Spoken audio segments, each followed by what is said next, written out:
Buenas noches, bienvenidos a las 8:45, hoy día miércoles. Gustavo Berganza y Juan Luis Font le damos la bienvenida.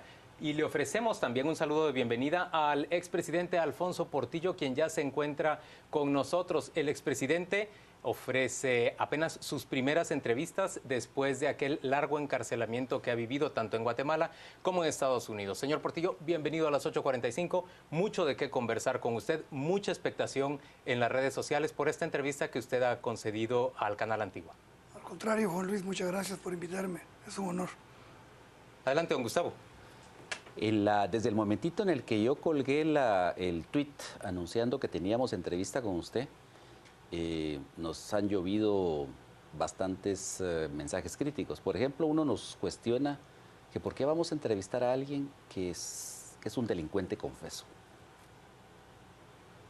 Bueno, yo creo que todos los seres humanos tenemos en nuestra vida equivocaciones, errores, delitos. Pero se pagan y cuando se pagan, se supone que uno queda tablas. Uno no va a ser condenado para toda la vida. Nadie está condenado para toda la vida, a menos que siga cometiendo delitos. Yo cometí un delito, lo pagué, estoy aquí sin proponérmelo. La posición política que tengo no me la propuse, no la planeé. Y las circunstancias, como dice Ortega y Gasset, nosotros somos yo y las circunstancias, cada ser humano. Y las circunstancias me tienen aquí, reconociendo mis errores. Ojalá que hubieran más políticos como yo, que cometen errores, que aceptan sus errores y que los pagaran. Reconocer sus errores, dice usted, presidente. ¿Cuáles son esos errores que reconoce? Bueno, el error que acepté, el haber recibido dinero de Taiwán, que no lo considero yo un soborno porque fue un apoyo que se me hizo a mí para que yo utilizara el dinero como yo quisiera. Sin embargo, reconozco que moralmente no lo debería haber hecho y que legalmente también no lo debería haber hecho. Asumí la responsabilidad, pagué las consecuencias. Digo, tengo que pagar toda la vida o eternamente por un delito que cometí. No tiene derecho el hombre a reivindicarse y a demostrar con sus actos que cambió. ¿Y qué reconoce usted sobre su administración de gobierno? Haga un balance de esa administración. Yo hago un balance positivo. Y yo creo que todo ser humano y todo gobierno y toda institución siempre hay que hacerse un balance. ¿Qué pesa más, lo bueno o lo malo? Y yo creo que mi gobierno pesa más lo bueno. Si pesara más lo malo, no tuviera la popularidad que tengo. Y eso no es más que producto, no puedo decir yo que es producto de mi carisma o de mi simpatía personal. Mucha gente expresa los beneficios que obtuvo con mis políticas económicas. Y aunque se puedan hacer análisis estadísticos de que el beneficio no llegó exactamente como uno pensaba, siempre la política económica es así. Pero que hubo beneficios en economía, en la economía cotidiana de la gente, eso no lo discute nadie. Y la gente lo sintió. Sintió que había dinero, sintió que ganaba más, sintió que no subió la canasta básica, que no subió la luz. Pero la moral tributaria también se vio enormemente afectada durante su gobierno. ¿Pero y por qué llegó hasta el 12%? Pero hubo corrupción. Corrupción. Llegó hasta el 12% porque incrementaron el IVA, ¿lo recuerda? Correcto, pero fue una decisión que la gente la apoyó y que al principio tuve problemas. Y sin embargo, ¿qué? La ejecución del gasto tenía un efecto multiplicador en la economía. ¿Por qué la gente decía, había dinero, circulaba dinero? ¿Y hoy por qué no hay dinero? Ahora, pero, presidente, también hay críticas por el hecho de que de su gobierno se recuerdan figuras pues, realmente siniestras, como por ejemplo los hermanos Alán, figuras extrañas como Napoleón Rojas, Armando Yort. Es decir, ¿cómo es posible que haya llegado tanta gente hacia su gobierno? Porque precisamente yo llegué atado por los financistas. ¿Quién reconoce como político y se venga a sentar aquí y diga, sí, yo cedí posiciones por los financistas, yo cedí ministerios por los financistas? Esa es una realidad. Y el día que la aceptemos y que aceptemos que esa es una enfermedad de la administración pública, va a empezar a cambiar la administración pública. Francisco Maza Castellanos fue parte de un acuerdo con... Manuel Maza Castellanos. Manuel Maza Castellanos. Fue recomendación del ingeniero Alvarado, que tuve que quitar antes del año. Y en realidad llega atado un presidente al cargo. Y cada vez más. Y eso es lo más grave. Cada vez más. Lejos de estar creando un Estado que cada vez tenga cierta o relativa autonomía de los factores de poder, cada vez los factores de poder copan más el Estado y lo tienen capturado completamente. Mi pregunta es si esas ataduras son reales ¿O en realidad no son una especie de feliz aquiescencia de quien asume la presidencia? No, son pactadas. Son pactadas. Y hoy lo más Pero grave... un presidente una vez con el poder no puede rechazar esos pactos y denunciarlos. De hecho, yo lo hice. Y una de las persecuciones viene del ingeniero Alvarado. ¿Quién como presidente, que ha sido su financista más grande, se mete en problemas los bancos y los interviene y autoriza a la Junta Monetaria? Porque la mayoría la tenía yo en la Junta Monetaria. Autorizo que se intervengan los bancos. ¿Quién presidente? En Ecuador, Wadi no pudo hacer eso y se cayó. Porque no intervino los bancos de su amigo que lo financió su campaña. Sin embargo, yo lo hice. Pero eso más que una aceptación explícita de su parte, lo que hizo fue aceptar lo que la Junta Monetaria estaba decidiendo. Sí. Que era indispensable intervenir esos bancos, ya no se podía de otra manera. Pero hay un detalle. Supuso una ruptura de hecho, pero usted nunca lo hizo explícito, lo está diciendo hasta hoy. Sí, pero hay un detalle, por ejemplo, que no se sabe, que algún día se tiene que reconocer. Cuando Chalo Sosa, presidente del banco, llega a mi oficina y me dice, esta es la situación de los bancos. ¿Qué hacemos, Chalo? ¿Tienen salvación? Honestamente, sin dañar el Estado, no. Si se salvan los bancos, se daña tremendamente el presupuesto del Estado y es una injusticia tremenda. Entonces Chalo le dije, aplique la ley. Vino Chalo, abrió su portafolio y me dijo, mire, si usted me hubiera dicho que protegiera a los bancos, aquí estaba mi renuncia.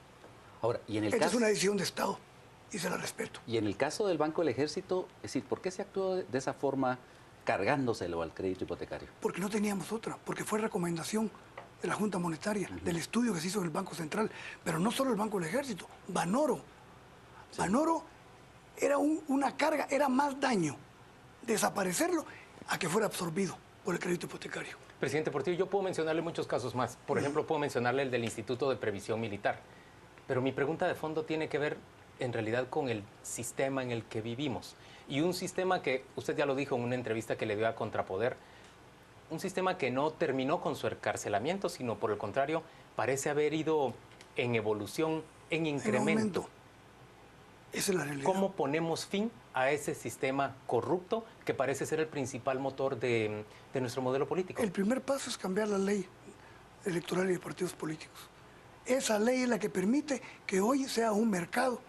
Hoy no hay política, hoy se vende todo. Hoy hay un candidato que dice, la candidatura segura que va a entrar te cuesta 8 millones y apúrate porque está subiendo. Esa es una realidad que estamos viviendo hoy. ¿Una candidatura a diputado o una candidatura...? En eso está tasada una candidatura a diputado en 8 millones. ¿Qué significa que un hombre tenga que pagar 8 millones para llegar al Congreso?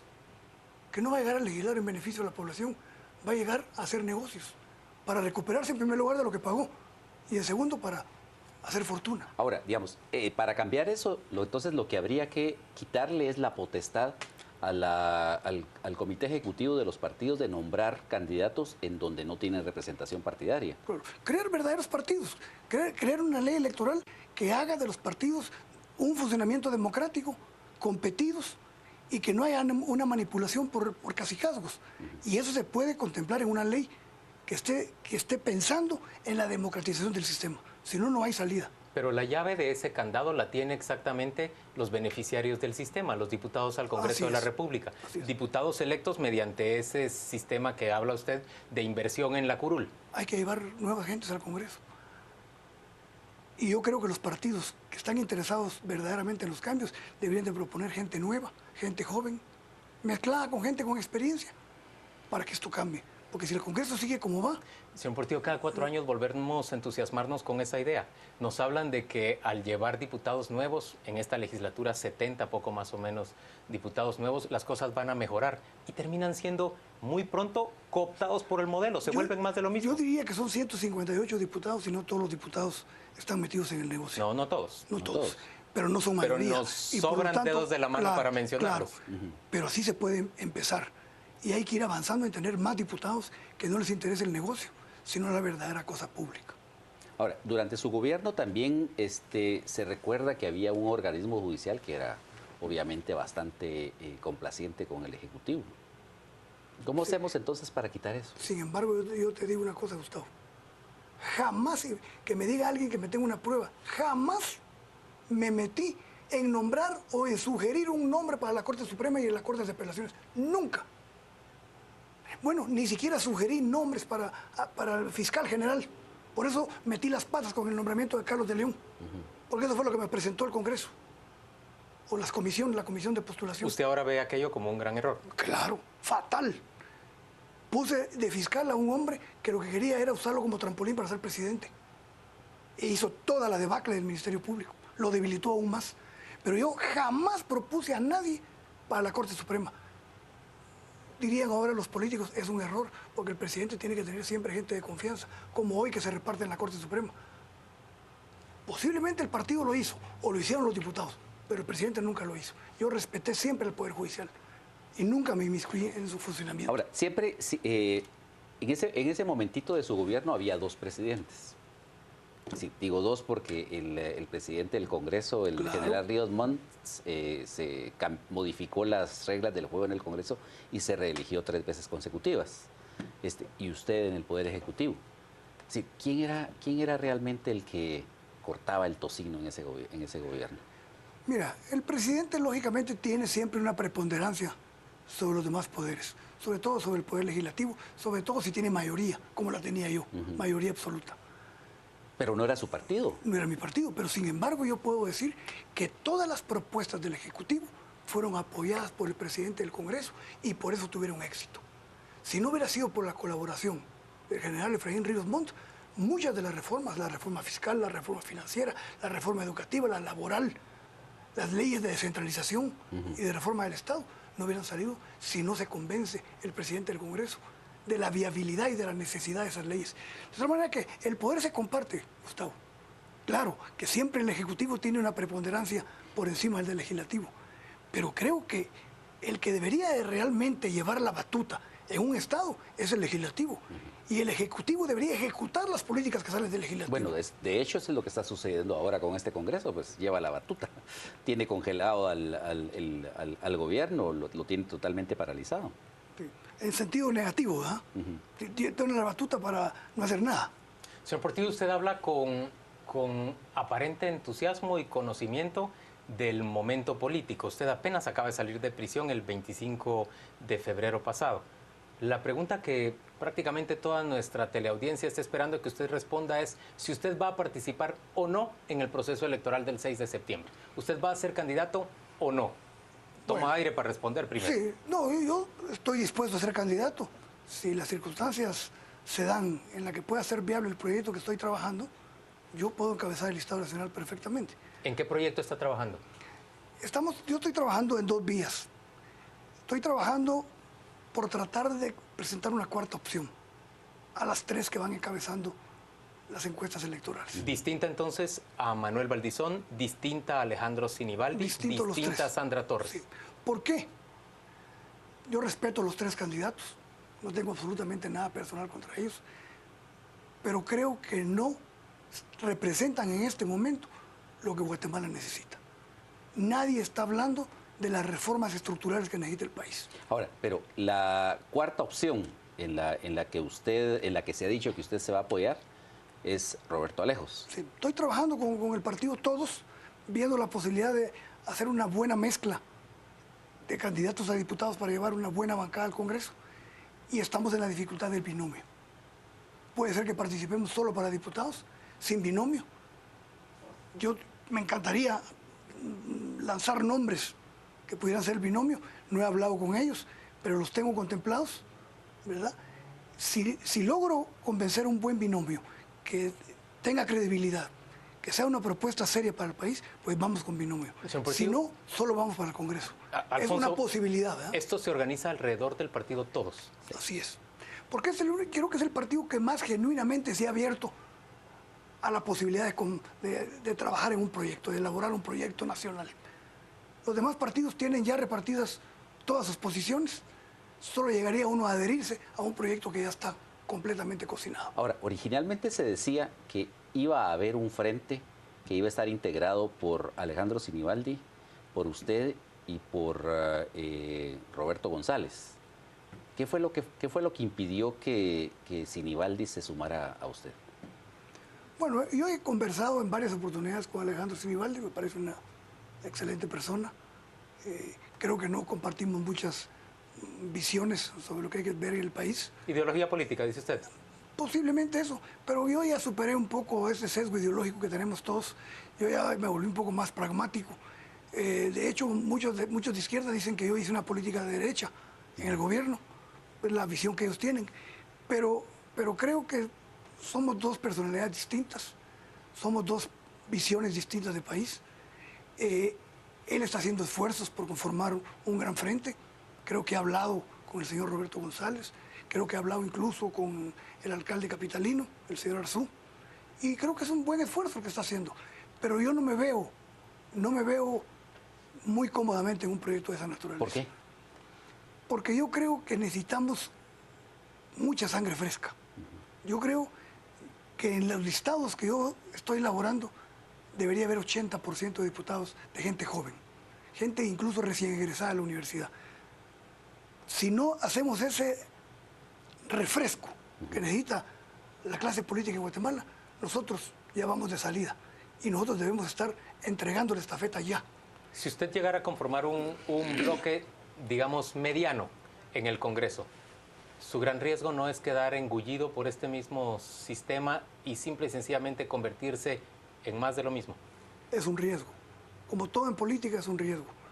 Pero si uno lleva gente comprometida con el proyecto, gente leal, lo que puede servir una bancada importante en el Congreso es para hacer un contrapeso para las expectativas que tiene el país o para lo que se asoma en el horizonte del país. Lo que se asoma en el horizonte del país es una Asamblea Nacional Constituyente. Lo que se asoma en el país, lamentablemente, es la constitución de un régimen autoritario, absolutista, dictatorial. ¿Cómo describe usted esto? Explíquenos mejor Hay un proyecto... este temor que ve en el horizonte. Hay un proyecto que no está pensando en el país.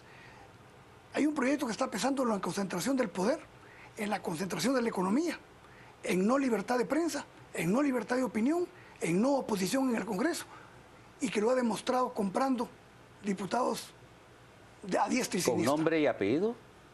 Todo el mundo lo sabe. Es Manuel Valdizón. Sí. ¿Y qué es lo que significa? Yo no tengo nada absolutamente contra él. Es un peligro para el país. Una concepción del Estado como se tiene.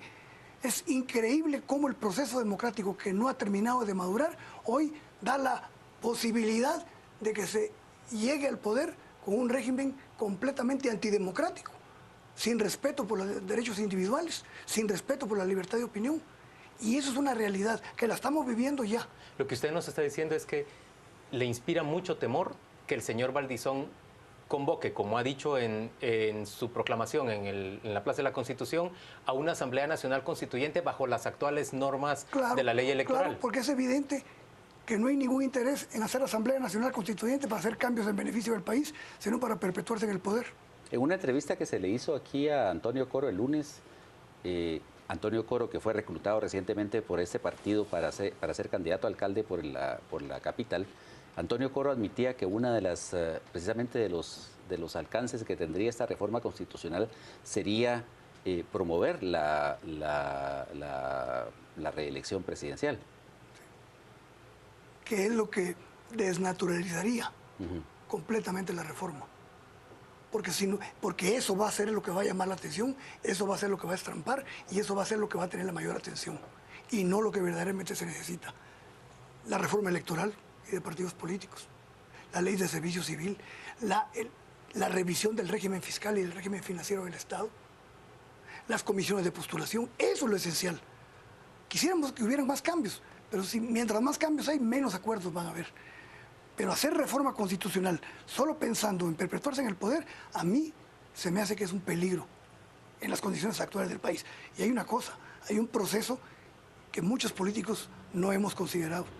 Y es que la sociedad civil ya no es tan pasiva como hace 10 años. Y que rechaza enormemente la corrupción. Así es. Hoy, el que está pensando que va a poder gobernar como antaño, se equivoca totalmente. Guatemala no es el mismo de hace 10 años. Señores, vamos a hacer una pausa comercial en este momento, pero antes de comunicarnos con nuestros patrocinadores, vamos a pedirle a nuestro compañero Juan Carlos Sandoval que nos diga exactamente qué es lo que se está planteando en las redes sociales. Yo alcanzo a ver, Juan Carlos, que los call centers de los diferentes partidos políticos están sumamente activos. Así es, Juan Luis, buenas noches. Vámonos a las redes sociales, principalmente a la red social Twitter. Nos dice Marina, por fin dice algo lógico, no te toca Valdizón. Valdizón es de peligro y no hay que dejar que llegue al poder. Sofi nos dice, el temor es que no llegue ni siquiera a candidato a diputado, es lo que nos plantea Lore. También no sé si todo sea la mejor opción para Alfonso Portillo, pero su propuesta del Congreso me parece genial. Iván Hernández también nos plantea, las manifestaciones son para evitar que gente como Alfonso Portillo, que solo quiere entrar otra vez a robar. Nos dice Sofi, no se puede ir con Roberto Alejos, ya que él gobernó con Sandra, ella firmó su extradición. ¿Cómo lo puede apoyar? Es lo que nos plantea la señora Lemus. Gianni Pecherelli tiene razón, que él es muy malo para estos cuates ahora son los peores, que él es muy malo y que estos cuates ahora son los peores. Votar por diputados individuales, la no reelección, incrementar requisitos para diputados, eso debería de hacerse. Y nos dice, Portillo tuvo su oportunidad y no la aprovechó.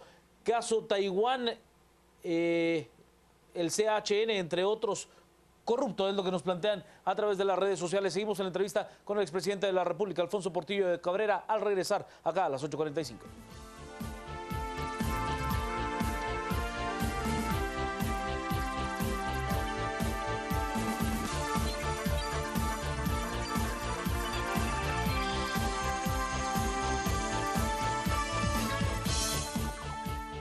De vuelta a las 8:45, hoy es día miércoles y con Gustavo Berganza y Juan Luis Font se encuentra hoy el expresidente de la República, Alfonso Portillo. Una pregunta que plantean gran cantidad de nuestros televidentes.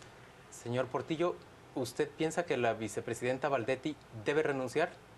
¿O qué piensa usted respecto a ese caso?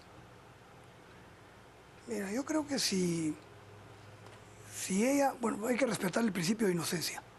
Yo creo que si ella se siente limpia, debería de facilitar las cosas para que se haga una investigación y se determine si es sujeta a un juicio o no. Pero lo que yo creo que es más importante aquí es el cumplimiento de la ley. Lo más importante es que se respete el debido proceso, cosa que no se hizo conmigo, ¿eh? Que se respete el principio de inocencia hasta que se demuestre lo contrario. Segundo, el debido proceso. Y que si hay pruebas contundentes, que se vaya a los tribunales. Pero no habla usted de la responsabilidad política. Ella nombró a un secretario privado que, según la Comisión Internacional contra la Impunidad, encabezaba una red político-mafiosa que defraudaba en aduanas. Yo sé que esto se dice fácil y en Guatemala tendemos a escucharlo con mucha naturalidad, pero eso es terrible en una democracia, en un sistema de derecho. Yo, por ejemplo, pensé en un momento, hace 2 días, que si mi secretario privado, Julio Girón, se hubiera demostrado que era el jefe de una estructura que manejaba el contrabando, yo hubiera renunciado. ¿Cómo sostenerse? ¿Con qué autoridad te sostienes? Pero el señor Girón, por supuesto, ha sido objeto de muchísimas sospechas. Ninguna de ellas probada, dice usted. Esa es la cosa. Entonces vamos al principio de inocencia. Porque el problema aquí es que sentenciamos antes de que a uno se le someta a un juicio. Ahora miremos, ¿qué fue lo que falló y que hizo que esta crisis se desbordara? Miremos su análisis. En los excesos. ¿Sí? Ya el Estado viene acarreando un proceso que, como bien dijo Juan Luis al principio, viene en aumento. Entonces llega un momento en que los límites se topan. Y yo creo que, y todavía no hemos tocado fondo, pero estamos a punto de tocar fondo, como Estado y como nación. Porque la corrupción no es solo el problema de aduanas. La corrupción es que se desnaturaliza todo el funcionamiento del Estado. El Estado ha dejado de cumplir con todas las funciones que la Constitución le obliga y se ha dedicado a ser una institución de puros negocios. Entonces se desnaturalizó la función del Estado. Hoy llegó a extremos insospechados. Bueno, pero eso es en cuanto a las acciones para enriquecerse. Pero digamos, las acciones políticas que debieron tomarse y no se tomaron para paliar esta crisis, ¿cuáles diría que se perdió la oportunidad por parte del gobierno de aplicarlas? Número uno, ¿por qué no? ¿Cuánto se habla? En vez de estar creando comisiones de la transparencia, ¿por qué no se cambió la ley de contrataciones? En vez de estar creando secretarías y más burocracia, que se cambien las reglas del juego para las contrataciones y para las compras del Estado. Esa es una muestra de que se quiere que la gestión pública sea transparente. ¿Y qué se ¿Por qué tiene no se hace que eso? cambiar ahí? Número uno, que no tiene por qué conocerse el que le va a vender al Estado y al funcionario público. Que se haga a través de Internet, con subasta pública. Hay países en América del Sur que tienen un gran éxito con ese método, para empezar. Pero hay un sinnúmero. ¿Por qué? Aquí lo que tenemos son concursos simulados en términos reales, sobre exacto, todo en obra pública. Exactamente. Y los funcionarios y los contratistas son amigos. Y a veces hasta socios. Son financistas y le pasan Así plata a los es. partidos constantemente. El exceso ha sido la medicina. Se gastan 1.800 millones en compra de medicina, pero lo que realmente llega en valor real a la población en medicina son 400 millones. Entonces, 1.400 millones se están yendo en los negocios. Entonces, ¿qué es lo que está pasando ahí? Se perdió totalmente la dimensión de lo que es la función estatal. Usted lo dice ex post, pero esto ya ocurría durante su gobierno. ¿Por qué es difícil cambiarlo? ¿Por las ataduras del financiamiento electoral? Yo creo que no son las ataduras. Yo creo que a veces se dispersa uno, a veces tiene que atender uno cosas del momento, como las crisis políticas, y va uno posponiendo cambios importantes. Por ejemplo, yo debería haber entrado a la ley de contrataciones, de compras y contrataciones. Ahora creo que se llama solo ley de contrataciones. Ese era un punto. La ley de servicio civil, la ley de la administración pública, la ley de la carrera judicial. Pero ¿qué político sensato se atreve a hacer los cambios en la ley de servicio civil Porque si sabe que el Estado se le va a poner en huelga? Y no solo eso, sino que esos son resultados de largo plazo que no va a poder presumir. Y hoy hay que presumir la obra pública, porque además permite hacer negocios. Entonces el cortoplacismo nos está despedazando. Pero hay un problema más grave, Gustavo, y es que no reconocemos que estamos enfermos, todos. Yo por lo menos tengo la valentía de reconocer que yo soy parte de esta situación que se vive hoy. Pero ¿quién más dice, sí, estamos enfermos, curémonos? No, todo el mundo está como que hay fiesta. Y pensando en la silla presidencial y los verdaderos problemas en aumento. Esa es la catástrofe del país. Estamos pensando en asumir el poder por el poder mismo. Eso de estamos en fiesta suena preocupante. ¿Implica esto que usted piensa que son inoportunas las elecciones? No, yo creo que ojalá que no vaya a pasar nada. Yo creo que tienen que haber elecciones y no pensaría en ninguna salida que no tuviera que ver con el proceso electoral. Creo que no... Y con el marco constitucional, pero ahí yo también me atrevo a preguntar, ¿por qué tendríamos que atenernos a un marco que en términos generales ha sido pervertido en beneficio de un pequeño grupo que son los dirigentes de los partidos políticos, Sí. los dueños de los partidos? Mira, en el ambiente hoy, a la gente no le gusta mencionar esto, pero hoy tuve 3 desayunos y en los 3 desayunos, que los tuve simultáneos casi, se habló de que hay un ambiente de que puede haber un rompimiento constitucional y que por algo el candidato de líder lo mencionó 5 veces en su discurso, de que nada de rompimiento constitucional. El problema del rompimiento constitucional, de los golpes o de las revoluciones, es que terminan también desvirtuados esos propósitos. Y entonces, en vez de ser un remedio, resulta peor que la enfermedad. Entonces, aguantémonos con el sistema que tenemos y veamos dentro de los cauces legales y dentro de los cauces democráticos qué es lo que podemos cambiar. Porque si no podemos hacer con un sistema democrático los cambios, entonces sí verdaderamente estamos en una situación catastrófica. Bueno, miremos, de una forma realista, supongamos que ya mañana usted decide con qué partido va, que si lanza candidato o no lanza candidato, ¿qué expectativas tiene usted realmente de conformar pues, un grupo parlamentario que pueda hacer la diferencia? Yo creo que tengo grandes posibilidades de tener una bancada de unos 30 a 35 diputados, siendo no tan optimistas. ¿Por qué? Es un partido de poco conocimiento, no es un partido que yo dirijo, no tenemos recursos, vamos a tener pocos recursos para la publicidad, tenemos poco tiempo, necesitamos una gran logística para recorrer el país. Sí, yo sé mis limitaciones, pero sé que a pesar de eso podemos meter una buena bancada. Ahora, pero digamos, usted va con todos. Roberto Alejos es hermano de Gustavo Alejos, que es uno de los mayores, ha sido durante mucho tiempo uno de los mayores importadores de... He hablado muy cines. claramente con Roberto que cualquier asomo de intromisión en la actitud partidaria o en el partido, yo soy el primero en denunciarlo y en renunciar a todo el proyecto. Usted dice que cualquier asomo de influencia de Gustavo Alejos en beneficio de sus negocios de importación de medicinas, usted lo denunciaría. Así es. Yo no me voy a prestar a que se me utilice como instrumento para seguir en los negocios del Estado. En primer lugar, porque no me voy a meter en negocios y tampoco voy a permitir que nadie se meta en negocios con mi nombre. Sería verdaderamente una traición a la población que yo sea instrumento para que se sigan haciendo los grandes negocios a costa del Estado. Bueno, pero ¿Y eso... usted cree que usted ya fue utilizado en ese sentido durante su administración? No lo dudo. No lo dudo que muchos utilizaron el poder del Estado para hacerse muy ricos. Ahora, durante su cautiverio, llamémoslo así, durante su prisión, el tiempo que usted estuvo preso, aquí en Guatemala, usted trabó amistad con los Valdés Pais, con los hermanos Valdés Pais, que Así también es. son parte precisamente de ese grupo de gente que importa medicamentos.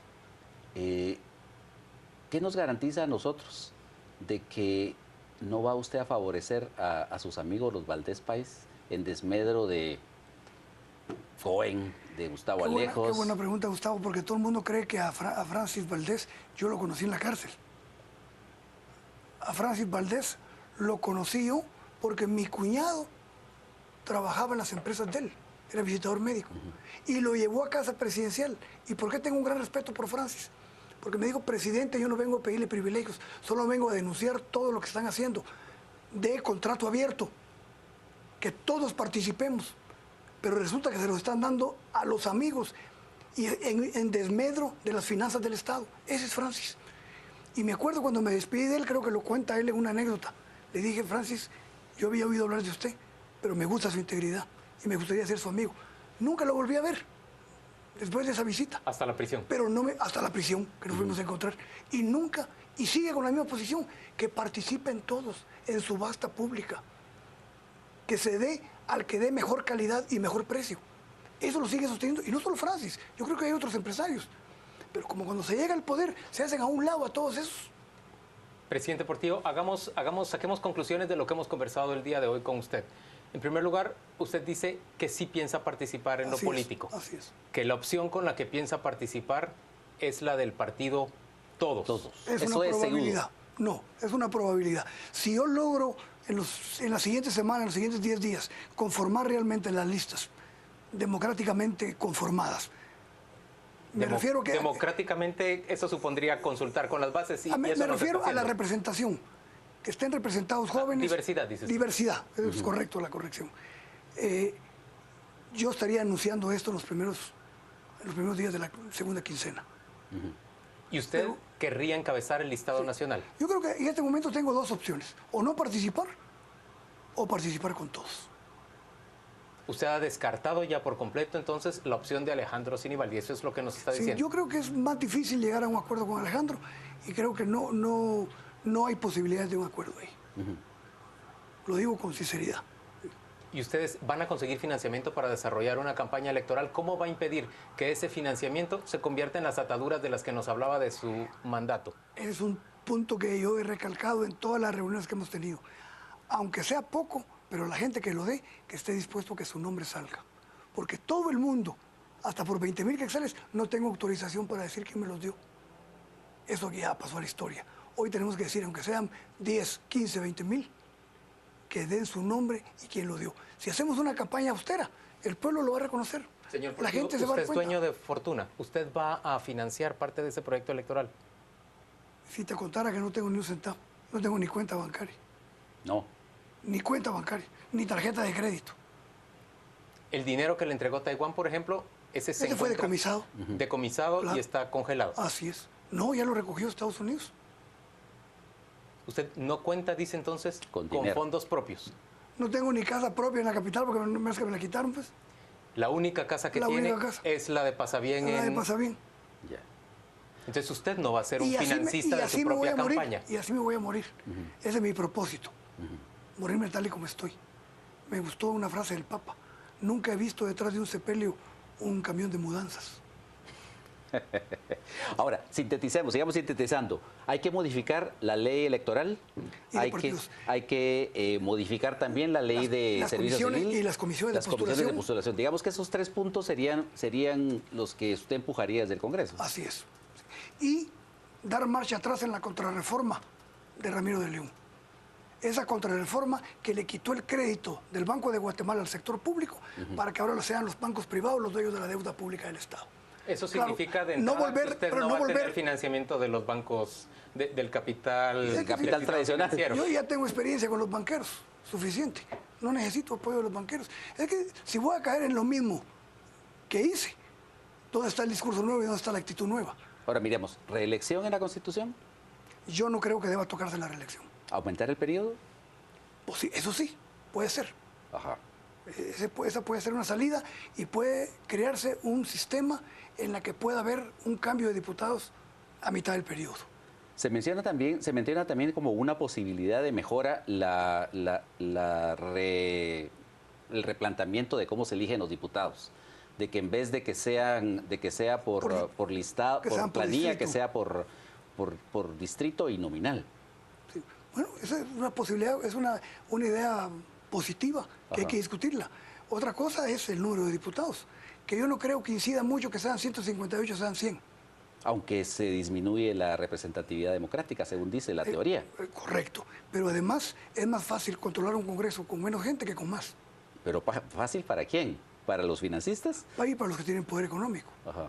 Es más fácil un Congreso de 80 que uno de 158. Su expectativa entonces es que sí vamos a llegar al proceso electoral a pesar del volumen de protestas que se dan en este momento, que no parecen circunscribirse al presidente y a la vicepresidenta, Sino a los políticos sino al en general. sistema político en general. Sí, el descrédito que tenemos los políticos, si no lo reconocemos nosotros, no va a haber ninguna posibilidad de cambio.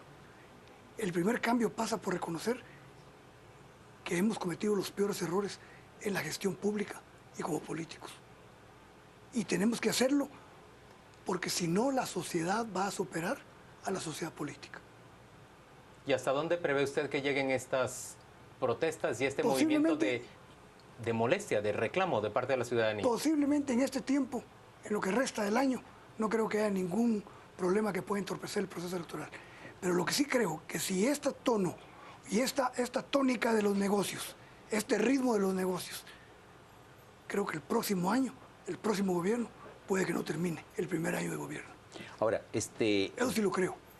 Puede haber un desborde de la sociedad ante la incapacidad de poder resolver los problemas por la vía legal. actualmente las protestas se centran exclusivamente en pedir la renuncia del binomio presidencial. ¿Es eso correcto? No sé, me sentiría incapaz para... Eso es un sentimiento, es algo que se está sintiendo y que se está expresando políticamente. Y creo que tiene su razón. El otro día alguien me dijo, es que aquí, si esto sigue como está, aquí hay que tomar el poder, de hecho. Le digo, entiendo yo tu desesperación, pero creo que todos tenemos que hacer esfuerzos por tratar de que esto no se derrumbe. El volumen de candidatos que se presenta en la contienda por la presidencia de la República, ¿reflejo de qué es en Guatemala? Tantos candidatos de tantos partidos. Tantos candidatos de tantos partidos, porque no hay partidos, porque lo que hay es comités electorales. Si hubieran partidos, para empezar tuviéramos 5 o 6 partidos, de los cuales 3 fueran preponderantes. Ese es un sistema fortalecido, competido, libre, democrático. Pero tener 20 partidos, eso no tiene que ver con la democracia. Eso tiene que ver con la inexistencia de verdaderas instituciones políticas. Bueno, hipotéticamente, ¿verdad? Porque todavía falta bastante para que lleguemos a esto. En el caso de una segunda vuelta, suponiendo que esa segunda vuelta electoral se dé entre Manuel Valdizón y Sandra Torres, ¿a quién apoyaría usted? Qué pregunta más difícil. Pues yo me iría con la opción de la señora. ¿Sí? A pesar de que el ex esposo de ella fue el que firmó su orden de extradición. Sí, porque aquí no está en discusión ni resentimientos, ni venganzas, ni recuerdos. Aquí está en juego el país. Y yo creo que cuando está en juego el país, uno debe actuar pensando en el país y no en uno. Señor Y Portillo, yo no tengo resentimientos ni odios contra nadie. Cada quien tendrá su conciencia como mejor le parezca. señor Portillo, gracias por acompañarnos a Al las contrario, 8:45. Muchas gracias a ustedes. Le pedimos a Juan Carlos Sandoval que de nuevo vuelva a contarnos qué están diciendo Los nuevos. los televidentes en las redes sociales. Gracias, Juan Luis. Vamos a las redes. En Twitter nos dicen a través de los mensajes, Ricardo Castro, el Estado está cooptado por grupos paralelos. ¿Cómo crear cambios si no hay voluntad política ni empresarial? Luis Quiñones habla de corrupción en compra de medicinas y se está aliando con los corruptos que le venden al Estado medicinas a sobreprecio. Miriam de González nos dice, afuera del gobierno se ven las cosas de otro modo, gobernando siguen directrices de sus financistas. Javier Palleras nos dice, según una transformación ciudadana, los próximos no vendrán solo para quedarse con los vueltos, es lo que nos dice Javier. Jessica Orozco, la periodista, nos dice, será Portillo el único que pondría en jaque la candidatura de Valdizón si nos vamos a una Asamblea Nacional Constituyente. De su pregunta, Vinicio Montes, Portillo habla del tema de medicinas y va con todos de los Alejos, cuyo principal negocio son las medicinas. Y también nos dice nuestra compañera y analista de este espacio, Claudia Méndez Arriaza, bueno, hablar de su secretario privado, Julio Girón, no es la mejor comparación que puede hacer Alfonso Portillo. Somos Trending Topic esta noche con Portillo CA y estamos ya llamándolo a usted a tuitear esta noche con Antejuicio Valdetti, que será nuestro hashtag de la noche para las 10 p.m. El análisis, Cristian Castillo y Philip Chicola. Siga con nosotros en Noticieros de Canal Antigua.